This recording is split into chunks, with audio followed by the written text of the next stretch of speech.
Hello everyone! Good day po! Ayan, once again, nandito na naman po ako ulit sa East Ridge Village East 3 sa may Angono, Binangonan, Rizal.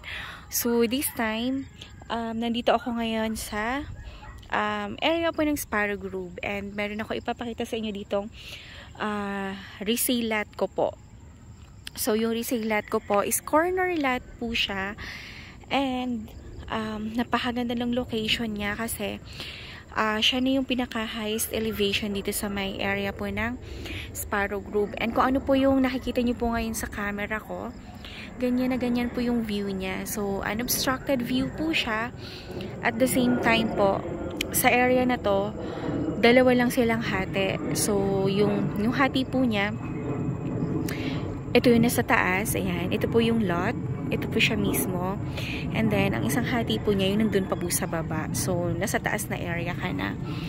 So, napakaganda ng location, guys. Kasi corner lot po ito. And at the same time po, flat land siya yung majority nung lot.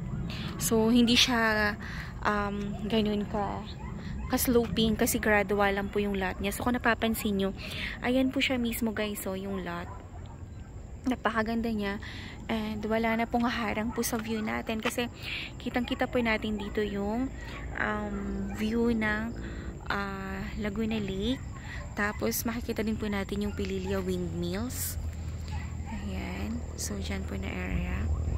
Ayan siya, guys, kitang-kita po natin yung Pililya Windmills and view po ng Laguna Lake. Ayan, at the same time, guys, tingnan nyo po yung view dito. Ayan, so napaka-ano po ng view, kumbaga parang napaka-relaxing, napaka-serene po ng view niya. Hindi siya ganun parang pag-view ng city ay parang alam mo yung mainit, at the same time yung parang napaka-busy niya. Dito po, since mapuno po yung view niya and mountain view po, napakaganda ng ambience niya, guys. At the same time po, napakalamig po no area kasi nga napapalibutan siya ng mga puno and mountains. Napakaganda niya, guys, as in. So, ito po yung lot. Ito po siya. Corner lot po siya. And yung mga naghahanap siya ng mga malalaking lot is as in perfect po ito kasi nasa 610 square meter po siya. And ito, guys, malinis po yung papel niya. Updated po yung Amilyar. And sa akin lang po ito pinagkatiwala ng seller. And napakaganda niya talaga, guys. So, nung binigay sa akin tong lot na to, sobrang natuwa ako kasi alam ko na yung potential ng lot na sobrang ganda talaga niya. So, kung mapapansin nyo, guys, yung elevation niya, sobrang baba na po nung lote po dun sa baba. So, if ever man magpatayo sila, hindi po kayo ma-obstruct. Wala pong obstruction kasi nasa ground level pa lang tayo, nasa patag pa lang, mataas na yung area. So, kitang-kita na natin yung view. If ever man po na magpatayo kayo ng house dito, makukuha nyo pa rin po yung view dyan sa area na yan ng Laguna Lake and City View kasi napakataas po nung area na to and wala pong gaanong wala talaga siyang obstruction po. And kung nakikita nyo po yung mountain na yan, kung nakikita nyo sa kabila niya is Laguna Lake na. So, pupunta ako dito sa area ng Malinas para papakita ko sa inyo yung view ng walang nakaharang na mga damo-damo. So, ito nga nung binigay sa akin to, sabi ko, Diyos ko, ang ganda na ito kapag once na naman po video ko to and in-upload ko sa YouTube ko, naku, saglit na saglit lang talaga to. Mabibili to kaagad kasi napakaganda nga nung property. And guys, Diyos ko, dito naman sa East Ridge is talagang ang dami pa rin po umaakyat, ang dami pa rin pong pumupunta dito kasi nga ang hinahabol po nila dito is yung meron kayo ng view, meron kayo ng napakagandang view, napakaganda pa ng property mo, and every time halimbawa na-stress ka sa baba sa Manila, tabi-tabi po, ayan. So, akit ka lang dito sa East Ridge, alam mo yung mapapawi lahat ng, alam mo yung stress mo. Guys, tingnan nyo kung gaano siya kaganda. Very relaxing po yung view. So, kung ano po yung view na nakikita nyo po ngayon, ganyan na ganyan po yung view nyo. So, parang napaka-serene, ewan, basta napakaganda niya guys. Lalo na po kapag yung maulan-ulan siya, kasi yung makikita mo lang talagang view is alam mo yung puro green, ayan. At the same time po is Laguna Lake, kaya perfect no location ng property talaga. So ito kasi sa client ko po ito, so pinaalagaan kasi niya, so malinis talaga yung area ng client ko, kaya dito mo makikita talaga yung view na walang nakaharang. So napakaganda niya guys. So din ko makikita din po natin dito, ayan yung sikat na black gables, yung black na bubong na yan. So naka fully book na yan until chinek namin siya last year, naka fully book siya hanggang Feb.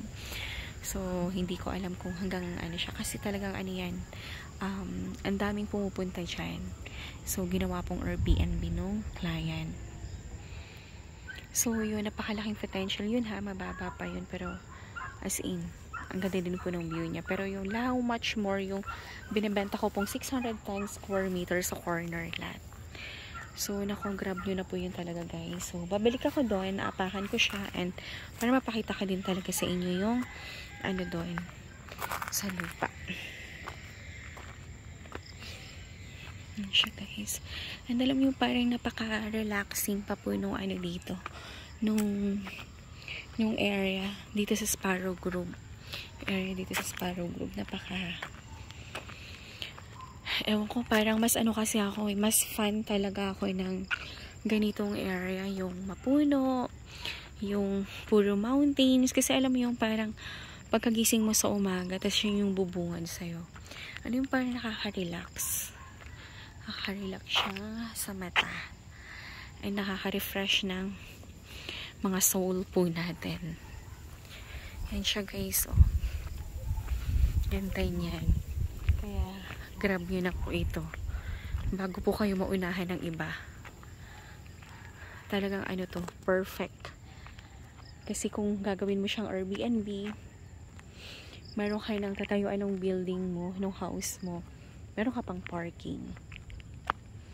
Yan siya. And ang kinaganda nito guys, ang kinaganda po ng East Ridge, napakalapit na po niya sa lahat. Kasi before, ang thinking kasi ng tao talaga, ang layo po nung East Ridge. At the same time, lack of marketing. So simula na nag-pandemic talaga, dun talaga nag-boom to si East Ridge, and halos na sold out po yung mga lots po dito. Kaya grab nyo na talaga ito. Diyos ko, ang ganda-ganda ng property na to. Overlooking. Tsaka yung iba po, pumupunta dito sa East Ridge at bumibili ng property dahil po sa ang ganda ng East Ridge and yung view po niya. So guys, so ganda po niya as in. Ayan. So since corner lot siya, pwede kang mag-facing doon sa morning sun, and pwede rin po dito. Ayan siya. Ito kasi naka-facing north siya kapag dito po kayo mag-i-entrada. Ang ganda niya po, sobra. Walang halong etchos to. Kapag once in-upload ko to sa YouTube, ako, mag-uunahan na naman yung mga clients. Dahil talagang sulit na sulit ka dito. Napakaganda niya guys. Yan siya, oh. Napakahirap na po maghanap dito ngayon nung may ganito kagandang view na location. Kaya pag once nakita nyo to, mag-inquire na po kaagad kayo, and para maibigay ko sa inyo yung exact details po ng property. So once again, malinis po ang papel na to, updated po ang amilyar, and buyer na lang po ang kulang. Ayan siya guys. So guys, please share, like, and subscribe po nitong aking YouTube channel para every time po na nag-upload ako ng mga bagong videos, bagong project, is manonotify po kayo. So pwede nyo po akong i-message sa aking Viber account anytime. Yung Viber ko po is 0917-123-9341 po. And yung aking Facebook account naman po is Cory Villarimo Grino po. Yung kasama ko po yung family ko, kasi minsan ang dami naliligaw dun sa ibang FB, dun sila nag-PM. So, message lang kayo guys para, ayan, ma-schedule ko kayo ng site viewing. And then, ma-discuss ko po sa inyo yung mga other details po nitong lot na to. Kasi guys, talagang, goodbye talaga. Goodbyes talaga ito. Hindi po kayo magsisisi kapag binili nyo tong lot na to. Grabe. Napakalaki ng potential niya for Airbnb. Ayan. Retirement home. Basta na sa inyo po kasi talagang super sulit. And super ganda ng property na to. So, once again, thank you so much everyone guys. Have a nice day and please like, share, and subscribe po nitong aking YouTube channel para mas marami po tayong makakita and ayan, para updated din kayo every time na nag-upload ako. So, thank you everyone guys and paikutin ko po last silip. Ayan, so dito po, papunta po yan ng Coffee Rush. So, area na yan, papuntang overlooking. And then, ito po yung kanyang view paikot. Guys. Yan. So, napakaganda nung location nung lot. So, thank you everyone guys. Bye-bye po. Have a nice day and God bless. Thank you.